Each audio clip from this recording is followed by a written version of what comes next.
Hi, everyone. I don't mean to cut off the table conversations, but we have two more great speakers for the afternoon. And I would love to introduce Abby Wright, who leads our health and well-being engagement efforts at HealthPartners. Many of us know from bitter experience how easy it is to keep your New Year's resolution. That cake in front of me at lunch was looking right back at me because I gave up sweets for the new year, and that's a tough call, so I gave mine to the gentleman sitting next to me to eat another one, which I'm sure was a hard thing for him to absorb. But all of us know the challenges of eating well, exercising, a lot of the things that Karen had identified, not smoking, eating right, getting the right amount of sleep every night, but all of us are challenged in our busy lifestyles to keep those healthy behaviors. Fortunately, though, through data science, through machine learning, we're able to enable personalized approaches to effectively motivating individuals to take lifelong and life-lasting behavioral changes. Abby will share with us some of the exciting ways HealthPartners is helping members move forward in those healthy choices. So welcome, Abby.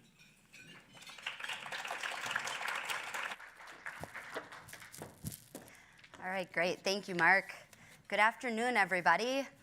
So I know I get all of you right after lunch, so in an effort to keep you awake, I'm going to ask you to bear with me, and I'm going to have some of you stand up a little bit for a brief activity here. And so if all of you could just kind of push your chairs back a little bit, and when I kind of point to your section of the room or ask you to stand, if you could please stand up and then just stay standing until I have you sit back down. I promise this will take 2 minutes and then you'll be back to your cake. So first of all, I'm wondering if everyone in the room can stand who has ever had a cold or flu. All right, look around. Turns out they are pretty common, so that makes sense. All right, thank you. Go ahead and sit down. I'm going to have just kind of these two tables right here. If you could please stand for just a minute. So this group of individuals, if you take a look, represents the approximately 6% of individuals who are diagnosed with diabetes. I'm going to have the next two tables stand, and maybe like half of that last one as well, if you don't mind. Thank you. All right, so when you look at this represents the additional 28% of individuals who are at risk for developing diabetes. So we really start to see the impact that it has on the population. All right, go ahead and have a seat. All right, and then I'm going to pick on just the last group of you here. If these four tables on this side could please stand up. And you represent the 40% of individuals who've had an emotional health concern within the last year. So thank you, please sit. So each of these is essentially a bump in the road, if you will. It's a health occurrence that leads to a need for new care. And what you see here is kind of a typical care experience timeline. So this is something that all of our members experience. As you saw when I asked about common cold or flu, everybody has health needs at different aspects of their journey.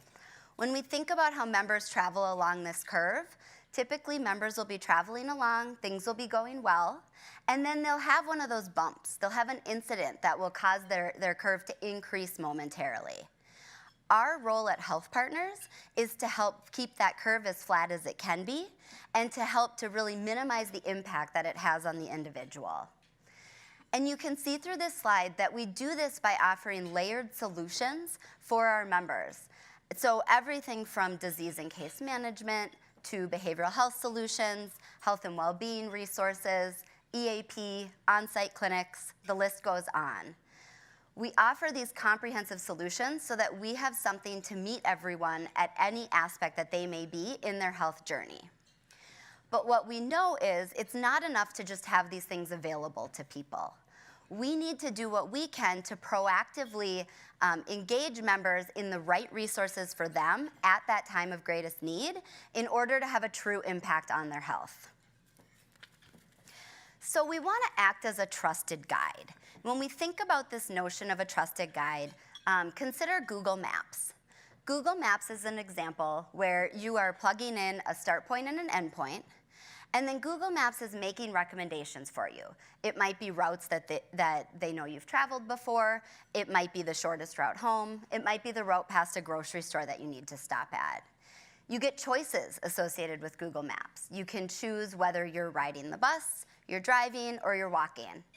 And ultimately, you get to pick the route that is the most the best for you, the most usable for you. And so HealthPartners takes this same approach. We want to act as a trusted guide for the participants that we're serving. And we do this by trying to create meaningful and simple interactions with our participants. So as individuals have different health needs, we want to be there helping and guiding them along the way. So how do we do this? That's what I'm here to talk about today. So the first thing I want to share is that personalization per se is not new at HealthPartners. We've been doing this in many ways for years. We do telephonic outreach at critical moments when an individual needs help with disease or case management. We've designed an online experience that offers personalized health plan information to our members and our participants. And most recently, we've been able to really kind of take it to the next level and start applying some of that predictive analytics to create a truly personalized experience and to be able to do very predictive outreaches to members to really get them connected to those layered solutions at a time that's going to be meaningful to them. So to give you an example of what this looks like, you'll see here on this slide an example of 3 different kind of typical members. One of the things that you'll note is all 3 of these members, Brad, Christy, and Stephen, all have very different health needs. They have different health opportunities. So what are the things that they could change that would have the biggest impact on their health? They have different personal priorities. What's important to them that they want to get out of their healthcare right now? And they have different ways that they like to be communicated to. So to bring this to life, let's take a look at Christy, for example. We know that Christy's biggest health opportunity is to get connected to a primary care provider. She does not have that relationship established yet. Without that relationship, we've seen an increase in trend where Christy is really going to the emergency room or urgent care for things that could often be handled in a lower cost, more convenient setting for her. We also know that one of Christy's personal priorities is she's got a number of preventative screenings coming up that she's due for, and she needs to get in to get those taken care of. And we know that Christy prefers to receive her information through the mail, not necessarily by telephone or online. So leveraging this information, leveraging this data that we have about Christy, we have an opportunity to create a meaningful connection with her and get her the information that's relevant to her in a simple way. So the first thing that we do on Christy's journey is we get her engaged in our personalized primary care campaign. This is a campaign that's really designed to connect individuals to primary care providers. This is to address that top concern that we had identified for Christy.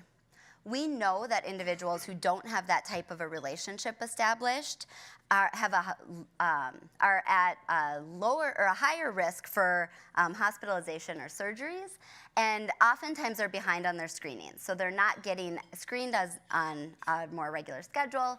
We're not seeing those early diagnosis rates, and ultimately it doesn't necessarily lead to the health outcomes that we want. So what we've done through this campaign is we've linked Christy to a number of different recommended providers for her through our proprietary member-to-doctor matching algorithm. So think Match.com, but for doctors. And we've done that using a number of different attributes, thinking about things that would be relevant or important to Christy, such as location, cost associated with different places, language preferences, the list goes on. Using that algorithm, we send Christy a targeted mailer with a recommendation of some different providers that she can choose from. We're also able to address barriers that she may have and really reinforce the message around why it's so important to have that primary care relationship. And the great news is that after receiving this postcard, Christy is able to get engaged with one of the providers. She reaches out, she establishes that relationship, and she's able to get in for those preventative screenings that she has coming up. But the really cool thing is Christy wasn't alone. Christy was one of 4,000 individuals at a large employer where we had identified that they did not have that primary care relationship already established. After this campaign, 20% of those individuals reached out and visited a primary care doctor. And 30% of those visits took place at one of the recommended places that we had provided to them, which really shows that that matching algorithm was working for them. This led to an estimated $130,000 in cost care savings for that particular employer over the course of 2 years. It also led to that 20% of individuals moving from this sort of passive phase in their healthcare experience to an activated phase, where they're now proactively engaging in different aspects of their healthcare and taking the initiative to take the best care of themselves. So Christy's journey doesn't stop there. Christy's employer then decides to launch a health and well-being program through HealthPartners. And so Christy, being the engaged employee that she is, goes out and takes her health assessment online. And after taking this quick online health assessment, Christy sees the results that you see here. We are able to provide Christy a quick snapshot of both the areas that she's doing well in, as you can see in the green, and also the areas where there's some room for opportunity. Namely weight management, managing her stress, and nutrition, making sure she's getting those 5 fruits and vegetables a day. So Christy now has another layer of information, and we have another layer of data about Christy and some of her current habits that we now have learned a little bit more about. So we want to be a support resource as Christy is kind of absorbing this information, thinking about her next steps. We want to make sure that we're proactively connecting her to the things to help her to make changes in these higher need areas. So we do that by personalizing the online portal that her employer has launched for them. You can see kind of in the middle there where it says highest value programs. We have prioritized for Christy the Go for Fruits and Veggies in order to help her increase her fruit and veggie intake, and the stress tracker to help her start thinking about how she can better manage her stress. Her worksite offers her a full suite of health and well-being activities available. And what we've done is we've prioritized and brought to the surface the 2 things that we know based on that health assessment information are going to be the most relevant to her and have the biggest impact on her health. But we don't stop there. We still have all of that claims information that we talked about earlier. And so we're able to pull in additional health plan solutions that will be relevant to Christy on the right-hand side of the screen here. Once Christy got connected with that primary care provider, went in for that initial visit, she actually had a diagnosis of diabetes. She's early on in that aspect of her healthcare journey, and as a result, really could use some help managing that condition. We know that that's a top need for Christy at this point, and so we're promoting the disease management promotion to really encourage her to get engaged with one of our disease management nurses. This is a great reminder to Christy that'll supplement the outreach call that she'll also get from the nurse. So really looking at all these opportunities to make sure that we're connecting those dots for our participants. And then in addition to that, we want to continue to really reinforce that message for Christy about receiving care at more affordable and more convenient locations for her. And so in addition to the connection that we made to the primary care provider, we also are reminding Christy of some of the great online care resources that are also available to her, such as Virtuell that Jim had talked about earlier. So we're using this as an opportunity to very intentionally activate Christy in her health and really create a space where she can have some sustained behavior change. So I'd love to stand up here today and tell you that we're done. We did it. But the reality is we're not, and we probably never will be. A big part of recognizing that our members' journeys are always changing is also knowing that our journey and the way that we support them continues to change as well. So we are, you heard earlier, 26,000 individuals who are incredibly passionate about improving the health and the well-being of the members that we serve. And through that work, we're constantly looking at different opportunities for innovation. Right now, we are piloting an artificial intelligence program to better support our members with diabetes in a new way. We're leveraging insights that are emerging from neuroscience in order to create well-being activities that are really gonna help adult learners to most effectively drive behavior change. And we're working directly with employers to offer comprehensive integrated programs and solutions that drive a change within their population. So we are here acting as the trusted guide and continuing to guide and activate your members along their journey. Thank you.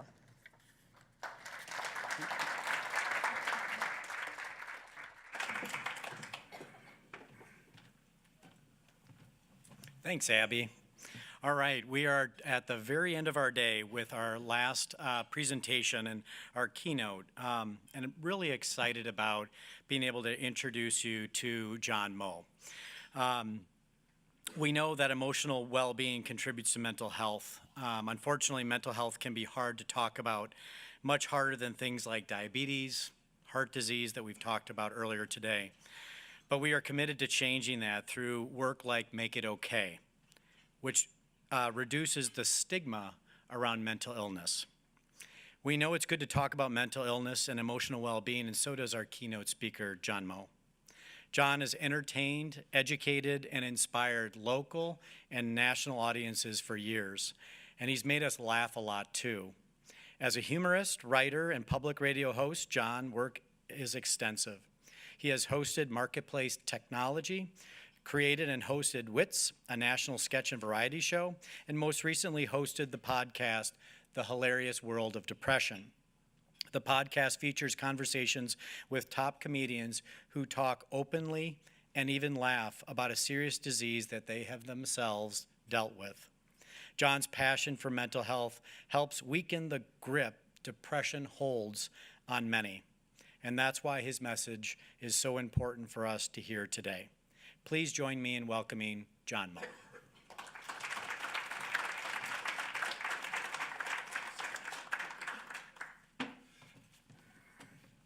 Thank you so much. I think it's any person in media, their long-term goal is always to delay people getting home under threat of a looming snowstorm and talking to them about depression for a while. And finally, Mom, I've achieved it. I'm really happy to be in Fargo. Fargo is one of my favorite, I've been telling people Fargo is one of my favorite cities. And they're like, when's the last time you were there? I would say 26 years ago, until yesterday when I pulled into town. Like he said, I'm John Moe, and like a lot of people, more than you might think, I have the chronic illness of clinical depression. And like a lot of people, way more than you might think, I have a pretty good life. I can smile and laugh and tell jokes and spend time with my wife and kids and be normal. The difference between me and almost anyone else who deals with depression is that somehow I turned pro. I was so good at being depressed that I made it my living. I'm not sure how it happened, but it's worked. I'm the host of the podcast, The Hilarious World of Depression, which is sponsored in large part by HealthPartners and by Make It Okay. It's an organization that made our show possible, and because the show is made possible, a lot of people have been helped.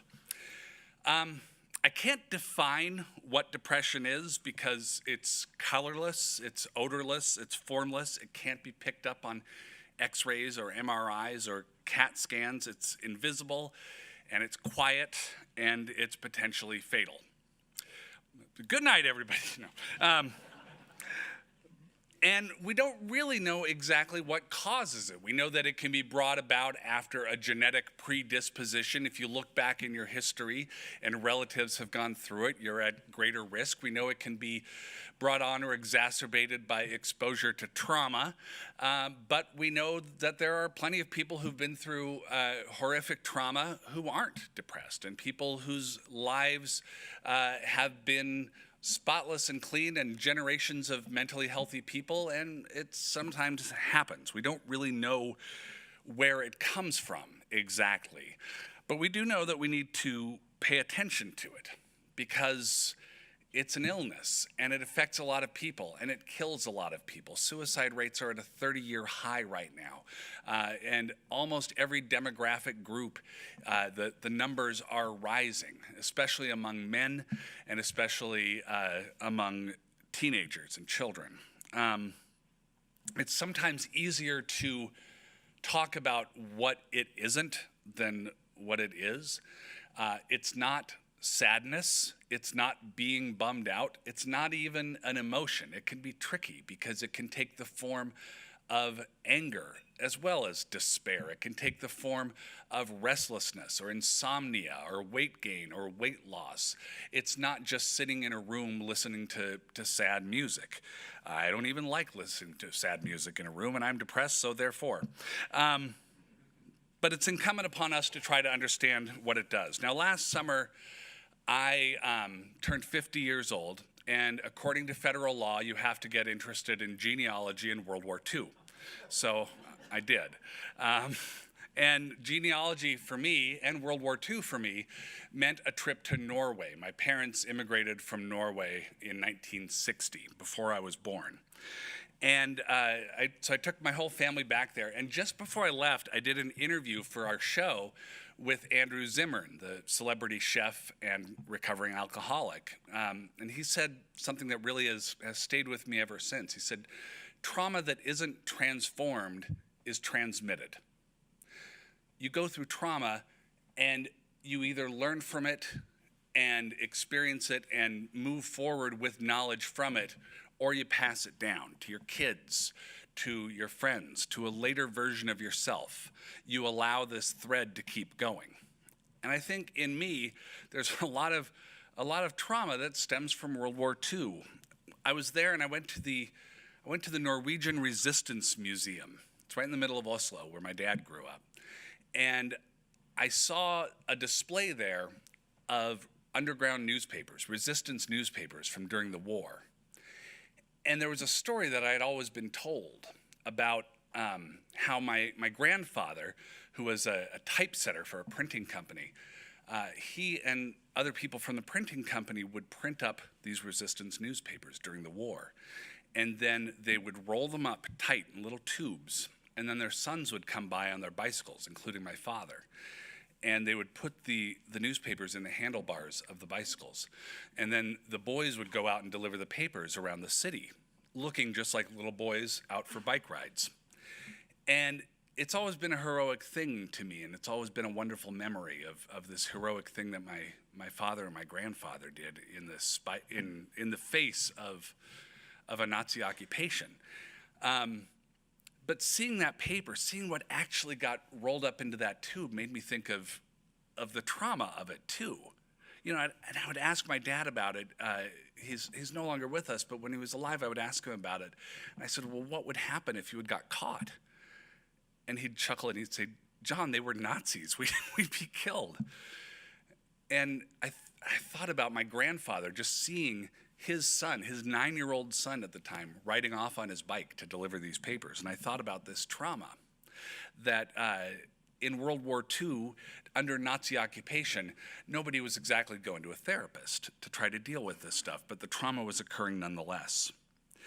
Also on display at that museum was a radio, a sort of handmade wooden box kind of radio. They would put it in a little sort of ersatz suitcase so that you could close the lid on it and act like it was just a suitcase. Because radios were contraband. Norwegian citizens weren't allowed to own them. But my other grandfather did, my mom's dad did. And one night he had forgotten that the town was under a blackout restriction. This was in a little farming village, fishing village, way up northern Norway.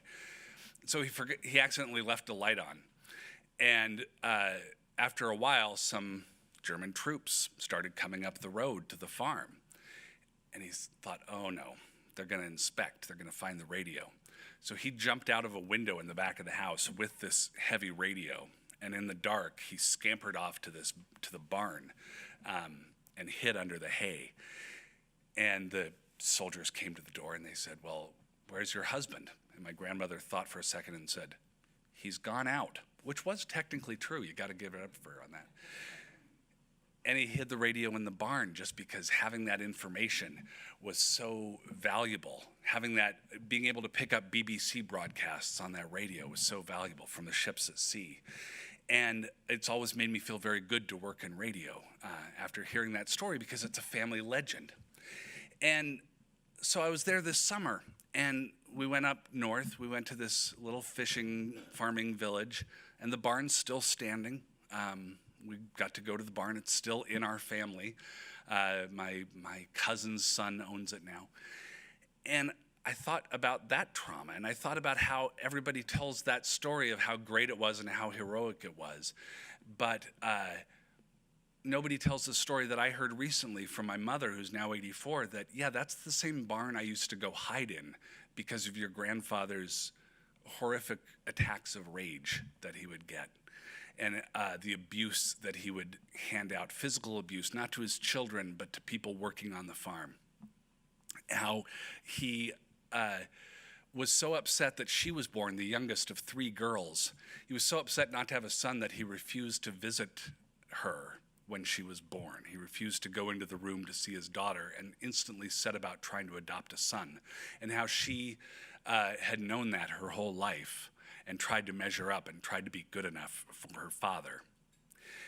And so behind this heroism, behind stories of heroism in war, there is trauma. There are horrible, upsetting things that happen. My father's father was in this marriage with my grandmother that took place shortly before my father, an only child, was born. It was an unhappy marriage among 2 unhappy people who felt like they had to get married and were miserable ever after. So my parents grow up, they meet each other, they fall in love, it's great, and they say, basically, having never heard of Andrew Zimmern, we need to transform this trauma. They do the best they can, not having access to therapy, not having access to medication, not having access to the notion of psychology or psychiatry. So they try to transform it by hitting reset and moving to America. They get on a boat. They go all the way across the ocean, my oldest sister in tow. And they get to America, they settle down in Seattle, and they have 4 kids in all, the youngest being me. And after a while, things start to break down a little bit, because you can run all the way across the world. You can hit reset. You can go to America. You can start a new life, but it's really hard to outrun your mind. You can't hide from your mind. It's there inside your head.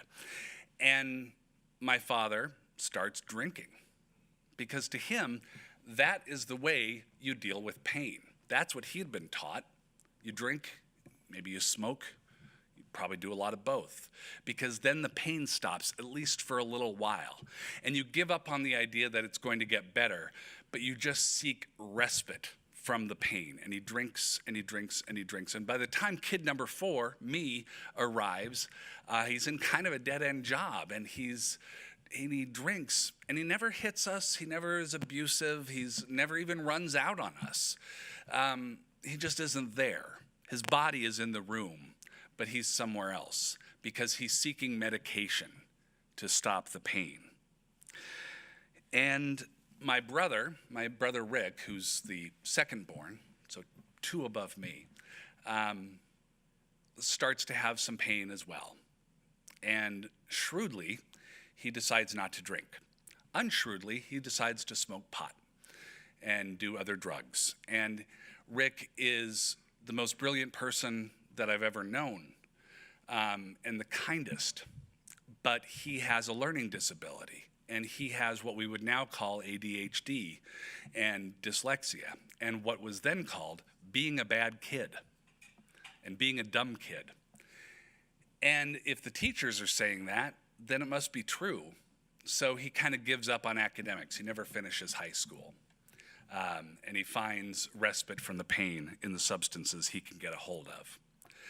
And everybody deals with things differently. My second oldest sister, one up from me, decides that her best thing to do is to study really hard and get good grades. Turns out that was the right answer.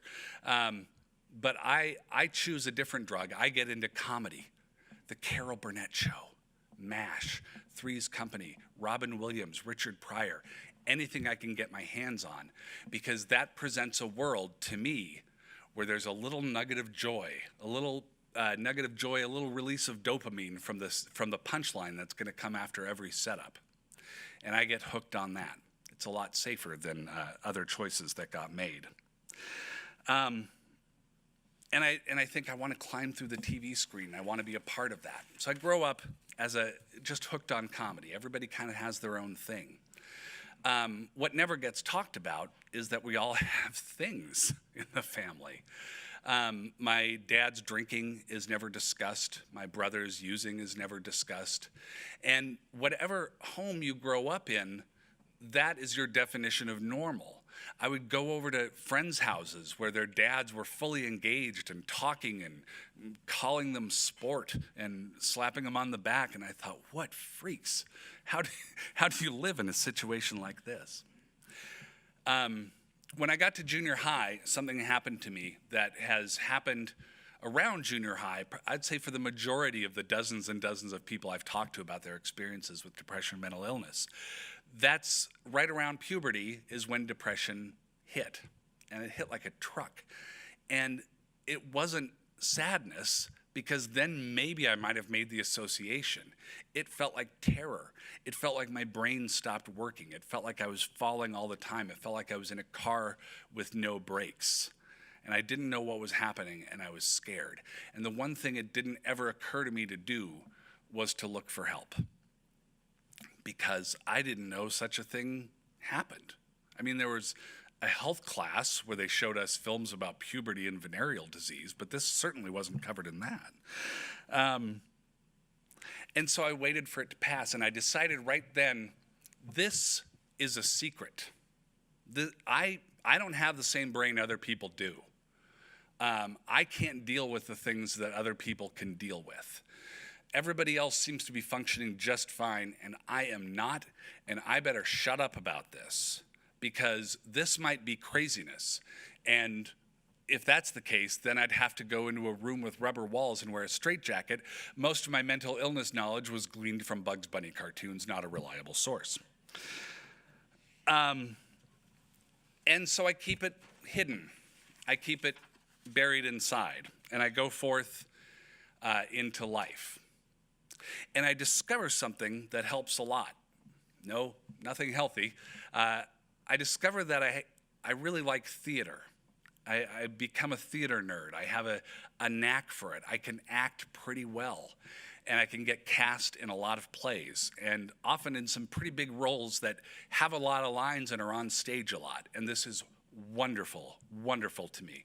I start living at the theater in high school and college, because this is a situation where if I'm on stage, then I am normal, right? I know what I'm going to say. I know what I'm going to do. I know my relationship to other people, and I know what they're going to say to me, and I know what those people think of me, and I don't have to worry about it. I don't have to be in a panic, because my brain works in this situation. And best of all, at the end of a play, what happens is you bow and people clap for you.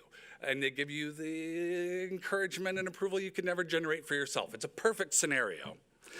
And with that, I kind of go out in the world and I act for a while. Turns out it's hard to make a living at it. I don't know if you knew that.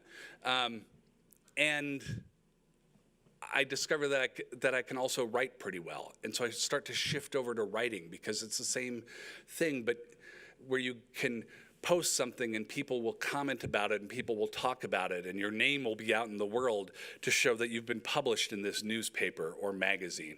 And you get to stay at home in sweatpants and not leave the house. And that's becoming an increasingly valuable proposition to me, the idea of just sheltering myself and not having much contact. And over time, I get married, we buy a house, we start to have kids of our own, and I love them desperately. My wife and my family bring me joy. My children bring me aggravation and joy, I should specify. My son is 18, he's a high school senior, and he's getting ready to go off for college at St. Olaf in the fall. And I just keep thinking, am I done? Did I finish this one? Like, am I just sending it out into the world? So that's a whole new level of anxiety I'm just discovering. It's very exciting. It's a dynamic illness. But I begin to fall apart, right? So all this stress mounts, and I have a great job. I'm on the radio. I'm writing things. But I have to take care of these new humans who are depending on me, and I have a mortgage, and all these things are happening. I start to fall apart bit by bit. And I find myself increasingly isolated from my friends. They call me to say, hey, you want to go out for a beer? You want to go out for dinner? Go to a ball game? And I start to decline all the invitations. And I don't even really think about why, but the reason why is that I think I'm going to be a bad friend to them, and I want to spare them the process by which I let them down and make them sad.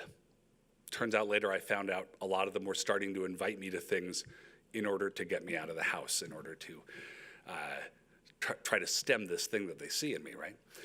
And I start to get these just fits of sort of impotent road rage where I'm just screaming at other drivers while behind the wheel for minor infractions. Not like get out of the car, get in a fight road rage, because fortunately I'm a physical coward, so that saves me. But I start to fall apart, and things don't seem funny anymore. And I'm sleeping whenever I can. And my wife, it turns out I did something right during all this. I met a brilliant, funny woman who agreed to marry me. I still don't know how I pulled that one off. But my wife said, I'm worried about you. I think you might have I think you might be depressed. And I'm like, no, I'm not depressed. I'm just angry and irritable, and I don't sleep, and I don't go anywhere, but I'm not sad. She's like, no, I'm not talking about sad. I'm talking about like a clinical depression, a clinical diagnosis. I think that's what's going on with you. And I said, no, I don't think so. And she says, well, okay, will you just go to a doctor and check? And then if it's not, then we know it's not, then it's fine. And I said, no, I'm fine. This is just a phase. I'm fine. And the reason I didn't want to go to the doctor, there were two reasons I didn't want to go to the doctor. One, because, and this will make no sense at all if you've never dealt with depression, and this will make all the sense in the world if you have. I didn't want to waste the doctor's time. I didn't think I was worth it. I didn't want to go in and take up an appointment that could be used for a kid with an ear infection or something. Even though seeing people about their problems is the primary and really only function of a doctor, I didn't see that. The second reason is I said, I just don't want to do another copay for something like this. At the time, we had health insurance through the state of Washington that was a $10 copay. I didn't think I was worth $10. I didn't think my mind was worth $10. And Jill, my wife, said, okay, she's a very patient person also. She said, okay, you don't care enough about yourself to do this. I didn't say anything. And she said, Sorry. She said, "Do you care about me and the kids?" I said, "Yeah, more than anything." She says, "Okay, do it for us. Do it as a favor to us." So I can't argue with that, so I go. And I go to this clinic for my appointment with Dr. Michael Kovar, because you remember the names of people who save your life. And he brought me in and put me through a few little tests and physical things, and I fill out a questionnaire, and he says, "Okay, well, congratulations, you're depressed." I said, "What do you mean?" He's like, "You have major depressive disorder." I said, "How do you know that from like a few tests and a questionnaire?" He said, "Oh no, I knew it the second you walked in. That other stuff was just to confirm it. I see this case a lot." And I said, "Okay, well, what is it? What do I have to do to cure it?" And he said, "Well, stop thinking about it as curing it. And there are a lot of things we could do." He said, there are a lot of options. There isn't one thing that works for everybody, but there's usually something that works for anybody. Like, you just have to find your thing. He said, "We could look at meds. You should look into therapy. I can help you look into finding a therapist. We could look at diet. We could look at exercise. A lot of people do sort of mindfulness things. A lot of people get involved with their church. A lot of people, meditate. We'll find something. It'll be some trial and error, but we'll find something." And walking out of this building, having been told, "You have a mental illness," felt great.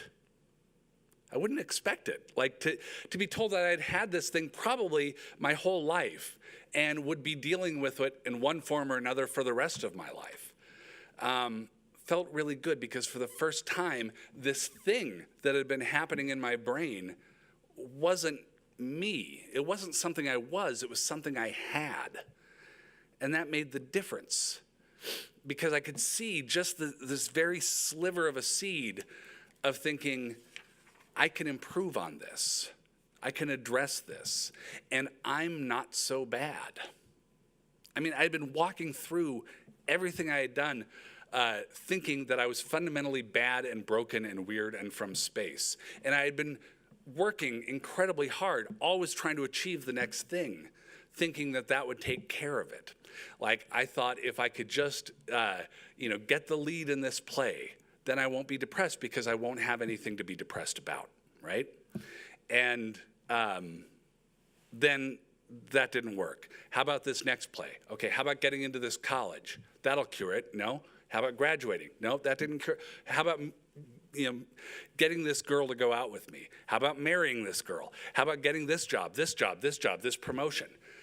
Nothing had really worked. And to a depression warps your mind, because it lies to you, and it keeps fooling you into thinking that would work. And then you just have to strive for this next big thing. It doesn't tell you that it's not about anything. It just is. It's a state of being. It's not a response. That's why finding the thing that caused it is so incredibly tricky. And so, having been prescribed this plan and going forward with this, I did the right, responsible, medically sound thing to do. I took my medication sporadically, and I blew off therapy appointments, because I generally thought that having that knowing what the problem was the same thing as solving the problem, which wasn't the case. I'm sitting in my office in Seattle on April 4th, 2007, when Jill calls to tell me that my brother Rick had shot himself in the head down in San Diego, where he had been living. His drug use had continued throughout his life. He was in and out of jobs and homelessness, but he had seemingly been on the upswing for a while. I had been told that he was straight. He had found a steady job. He had been volunteering at a sobriety hotline. But he never addressed the mental illness problems that he had that had been exacerbated by his drug use, which had ramped up from from pot to methamphetamine. And he was ashamed of what he had become. He apologized a lot, I'm told, towards the end. And so he had been spending, like, at the hospital when we got there were all these people from the sobriety hotline, all these people who had worked at this place where Rick sat, answered calls and tried to get people help. In the end, he was too ashamed of himself to get himself any help. He thought that these problems that he was having were a result of him being weak, him being bad. And I got there to San Diego just before he died. And a few days later, we were back in Seattle, where I grew up and was living as an adult. And we went to scatter Rick's ashes out in Puget Sound. And we had chartered a boat. So my mom and I and my two sisters drove down to this marina to get on this boat. And my oldest sister got the box of ashes out of the back of the car as we headed down to the boat. And for some reason, my mom said, "Oh, is that heavy?" And my sister, God love her, said, "Well, he ain't heavy. He's my brother." And we were just as devastated as we had been and will forever be. But we were all like, okay, give it up for you. That was pretty good. You nailed that one. Good job. And we had a memorial like later that day for friends and family. And all these people came around, all these friends of my parents, right? My dad had passed away by then, but all these couples who had been friends with my parents were there. And I thought, this is all wrong. This isn't as it should be. You shouldn't be at Rick's memorial. He should be at yours. This is broken. And these people would come up to me, and they meant well, but they would talk about how great Rick was when he was a kid, and the clever, complicated but harmless pranks that he would play on everybody, the jokes that he would tell that you wouldn't even realize were jokes until like 2 days later. Just all these great memories of camping trips when he was 12.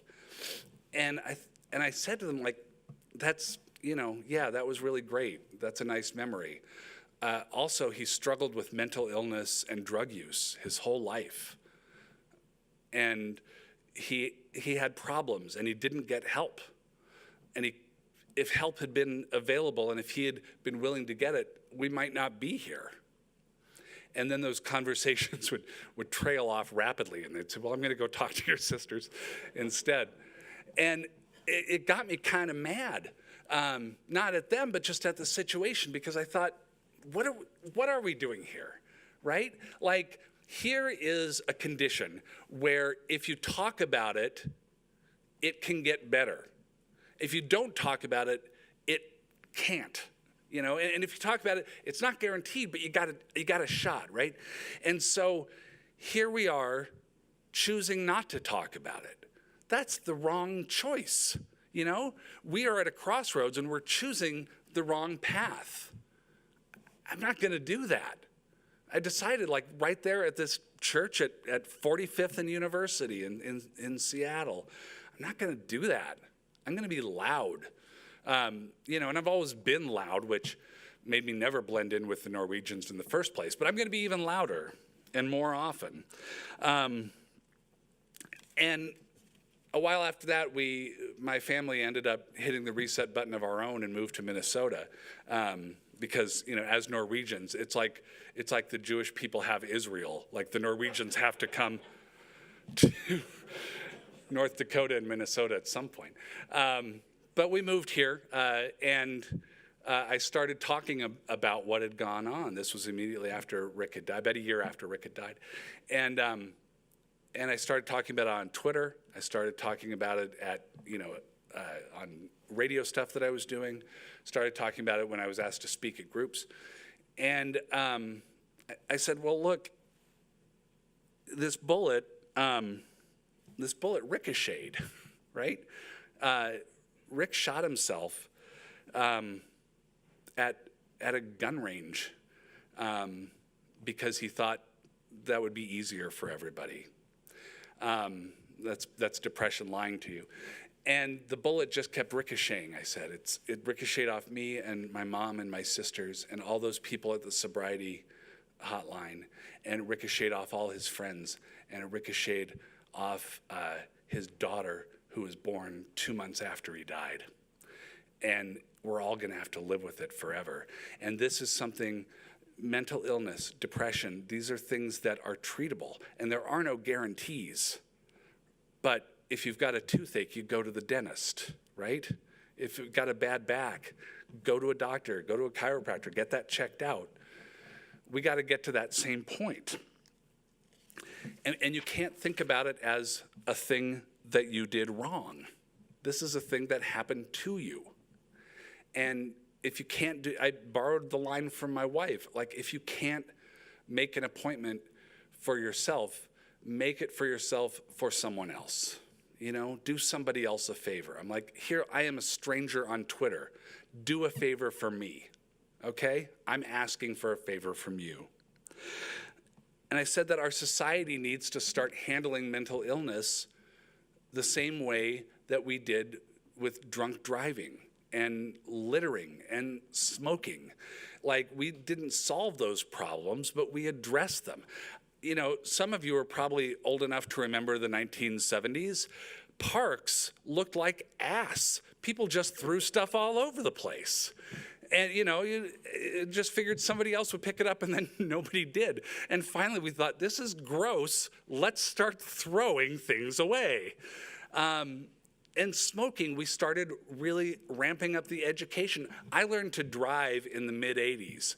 And that was at a time when the Mothers Against Drunk Driving thing, the sort of drunk driving awareness was really kicking in, and it made all the sense in the world to me as someone learning to drive. Someone said, look, if you drink to the point of intoxication, you're much more likely to die and kill others when you're behind the wheel. And I remember being 16 years old and thinking, oh, sure, that makes sense. I won't do that. That's all it took. And we haven't solved all these problems, but we've improved them. I don't know who's in charge of deciding what our next big public initiative is, if it's like the Freemasons or Beyonce or what, but I want mental health on that docket. And the more I started talking about that, the more response I got. Like, I had been mostly doing like entertainment interviews, comedy, kind of stuff that people thought, oh, that's nice. But I started getting all these responses, especially on Twitter, people saying, I made an appointment and I'm going to keep it because of what you're saying. And it wasn't that what I was saying was new to everybody, but I was modeling, let's talk about this stuff. And let's, you know, there was a hunger to talk about it that I was finally presenting something for. People wanted to talk about it. People wanted to do something about it. And the logic of it was pretty simple. Talk about it with people close to you, or a therapist, or a doctor, or clergy, or however you roll. But open your mouth and start talking about it. You will feel better. This thing that's happening to you is an illness, and it's not your fault. And you can be better than you are now. You can start the day in the morning knowing that you have a better life than the way it's working right now. So around that time, well, no, not around that time, a few years later, actually, I needed to come up with a show. My previous show that involved a lot of comedians and musicians had ended. And I kind of got to this point of like, well, you got to make a show. So I thought about it like making dinner. Like, what do you do when you need to make dinner? You open the fridge, you open the cupboard, you look at the freezer, you see what ingredients you have to cook with. And I thought, well, what do I have to work with? I know a lot of comedians, I know a lot of musicians and writers, and I'm depressed. And whenever I talk about depression, this roar comes back to me of other people who want to talk about it as well. And I noticed, too, that a lot of these comedians, especially who I'd been talking to, had dealt with depression, too. And I thought, well, what's going on there? Let's start a dialogue. Like, you can always interview a comedian because they need the exposure. Let's bring, call them up, get them on the phone, and do some interviews about depression. And what I noticed in a hurry when we started to kind of tinker around with this is that comedians were very, very good at describing the undescribable. I mean, I started this talk today talking about how it's really hard to pin down what depression is. I've tried for many years. I've seen writers far greater than me try, and nobody can quite do it. But what comedians do is a really good comedian can phrase the thing that you were thinking that you didn't know anybody else was thinking. They can put it into words, and they could put it into economical words such that it cuts through the fog of life and connects and hits you in the heart. And when you hear that and you realize, oh, they are saying the thing that I've always thought, I'm not alone. What happens? You laugh. A little burst of joy comes because you're relieved to not be alone in this spinning rock in space, right? And so I talked to them and some amazing things came out. And just talking, just two people talking, started to have this tremendous effect on me. I thought there's really something here. And I was pitching it as a podcast. But I also thought, this might be the worst idea I've ever had, because here you're taking comedians and asking them to talk about the least funny thing in the world. So I thought maybe I shouldn't do this. And I was really conflicted. And so my boss said, well, what would you call the show? And I thought, well, maybe I should just sabotage this right here. So I came up with the worst idea for a title that I could think of. And I said, The Hilarious World of Depression. And he said, great, we're going to make some more shows. And I said, shit, oh no, now I got to do this. But it really caught on. The idea of people talking, and I thought there might be something to this where you have this necessary talk that people have a hunger to talk about, but maybe they're a little reluctant to step forward, right? And so you could go about a show about depression a couple ways. You could talk to someone from the Mayo Clinic who can explain like how the brain works and all the chemicals and all the things that happen there. Or you could bring on Patton Oswalt or Maria Bamford or Dick Cavett and have them talk about it, and that gets more downloads because it's like when I used to give my kids antibiotics when they had ear infections, and you'd hide the pill in a little bit of strawberry ice cream. The comedians were the ice cream to make the whole thing go down a little smoother. And so we made a pilot, and I was told, well, somebody from, we've set up a meeting to go talk to HealthPartners about sponsoring this thing. And I said, oh, okay, well, that sounds great. And so we went to HealthPartners and explained what we wanted to do with the show, how we wanted to get more people talking about mental illness. I'm not a doctor. I'm not any kind of, I don't have a master's in social work. I'm just a guy who likes to engender conversations and get conversations going. And they said, well, we have this campaign called Make It Okay that has the exact same goals, and we'd like to get more people visiting that website and being more aware of what's going on, and we'd like to help the world feel a little mentally healthier. And then we kind of all looked at each other like, oh, we've just, we've arrived at the same place. It was a real birthday cake kind of business meeting that we had. Everything was just perfectly in place. So with that support from HealthPartners, we were able to go to New York and LA and talk to people in their homes and offices and places they felt very comfortable and very familiar. And we were able to get incredible stories out of people like Andy Richter and Maria Bamford and Dick Cavett, and all these people, Will Wheaton, John Green, the author. We found no shortage of guests who had dealt with depression and were eloquent about it and wanted to talk about it. And when we launched our first episode, we kind of thought, well, let's get this show out there. Maybe it'll find a nice little audience and people will feel good about it. And then, we can all go on with our lives, and I could, go make a podcast about golf or something. I don't know. Our goal was 200,000 downloads for this show. So we launched the show, and my producer texts me the first day it's out in the world and says, hey, we're number 39. I'm like, 39 where? It's like on iTunes, on the overall podcast chart. I'm like, oh, cool, like Casey Kasem top 40, we're a hit, that's great. Later in the day, another text says, yeah, we're number 12.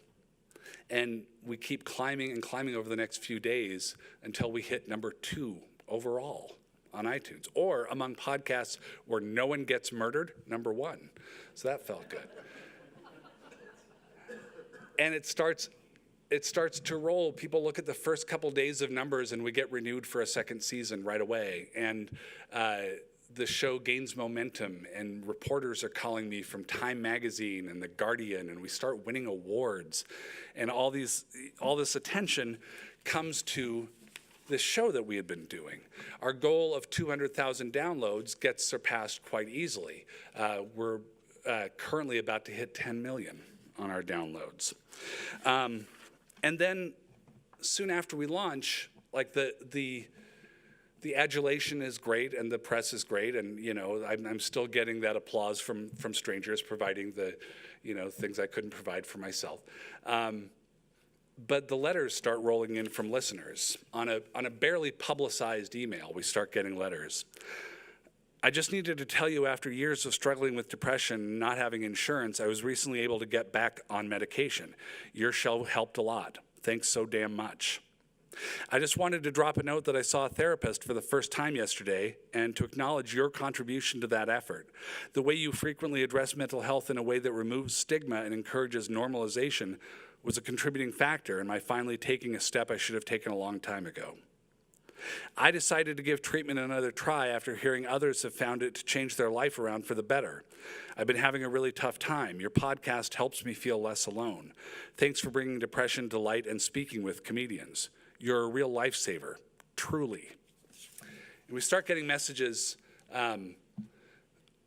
people along the lines of that last one saying, your podcast, wink, wink, has literally saved my life, wink, wink.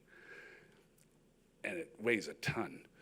And I didn't really know what to do with that information, but I talked to my friend John Darnielle, who's with a band called the Mountain Goats. And he said, okay, John, your podcast isn't saving lives. I'm like, okay, phew, what do you mean? And he said, you're making a tool, right? You're an artisan making a tool that people are using to save their own lives. John writes these incredible songs, very heartfelt, about a lot about the trauma that he's dealt with and how he's transformed it. He said, what's happening with people with depression is that they don't realize their own agency. They don't realize their own power.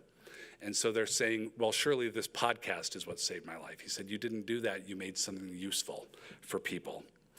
And that made it a lot easier to handle. We are heading into season 4 of the show now, and going strong and feeling strong about what we're doing. And recently, after we finished season 2, so about a year ago, I thought, well, this is great. I'm helping people. And, with HealthPartners support, Make It Okay support, I can make this thing that's helping people. Too late for me. I'll never really get better. But maybe I can help others. Depression had lied to me so much and so effectively and for so long that even after 2 seasons of making this show, I didn't think I could actually get better. But I made an agreement last year to write a book about my life and about the show. And I thought, well, I better figure out what's going on with my life if I'm going to write a book about it. So I finally got into good, productive therapy, and I knew what I wanted, and I decided to really work hard at getting it. And that's what's so tricky about this whole business, is that even after all that time, I couldn't give myself permission to get better. And now I finally am. I'm actually in the best mental health of my life, especially now that I'm back in Fargo. Now, as I say on the show, I'm not a doctor. I have no training. I'd written a lot of fart jokes prior to doing this show. But I could get a lot of conversations going. And maybe that's what we can do. You know, if you're a politician, if you run a hospital, maybe you can do other things. For most of us, we're citizens in the world, but maybe we can get some conversations going. I'm going to close with just a little bit of homework for you, which is today or tomorrow morning, like within the next 24 hours, it's 1:35 now. Within the next 24 hours, reach out to 2 people you know and ask them how their mental health is. You know, it could be a coworker, friend, parent, child, somebody. Instead of like, hey, how you feeling? Or hey, see any good shows lately? How's your mental health? And there's a very good chance that person will say, fine, and walk briskly away from you. And that's okay, because you have opened a channel that they can go back to later on when they're ready. And at the very least, they will know it's okay to reach out to people. Some people do this. Some people have these conversations. And maybe they'll say, it's good, it's fine. And then they know they are emboldened to have those conversations with others. They might even say, oh man, I've been having a real problem lately. Here's the thing that's going on. And you don't have to solve that problem for them. You can just listen. You know, you can have compassion and listen. And maybe it'll be like the old shampoo commercial. You'll ask 2 friends and they'll ask 2 friends, and so on and so on and so on. Maybe that's not enough to solve the problem of mental health in America, but maybe it's enough to make it better than it is. And maybe we can feel good about that. Thank you so much.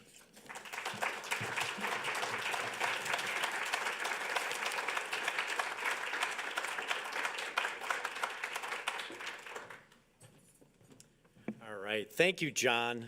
Your commitment to changing the conversation around mental health is inspiring and so necessary. You've given us all new ways of looking at a challenging topic and making it easier to talk about. We're hoping that today we were able to bring to life the theme of coming together. We strongly believe that when many stakeholders collaborate to build a culture where people flourish, businesses flourish too, with reduced costs, higher profits, and better reputations. That's our goal, to work with you and your teams and your clients to build strategies that help people and businesses flourish. Thank you for joining us today. As I said at the outset, I hope we provided you a day filled with good, thought-provoking conversation and useful information you could take back with you. As always, thank you for your partnership with us and your trust in HealthPartners.